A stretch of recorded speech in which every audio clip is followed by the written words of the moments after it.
મારું ચેહરનું કામ જગત કરતો જુદું છે. મળું તો 10 મિનિટમાં મળું સજ્જન, નકર 10 વર્ષે મળું નહીં. ઓળખાયની માતા છું હું, મરદની માતા છું હું, રોકની માતા નહીં. હું લાલો વસાડા મરદ ભૂસાડાની માતા છું. મારા સેવકના ઘેર વખો આવે, મારા દિવસ સરસ જોડે, પછી મારી બાધા હોય કે ના હોય. અને રાજુ હું મકોડાની માતા એવું કહું છું દેવજી, રોજ દોડતી નહીં આવું. તમારા દીકરીના દીકરીના વિવાહ ભાઈ તમને હરખ હોય એમ અમારે વિવાહ જેવું જ છે.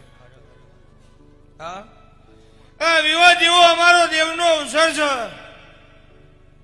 અને હું મકોડાની માતા બોલતી છું, હું પડિયાદના મકોડાની ચેહર બોલતી છું. તમારી 32 બોલે એવું નાલું તો મારું નાયણ જહોની માતાનું કેમ મળે.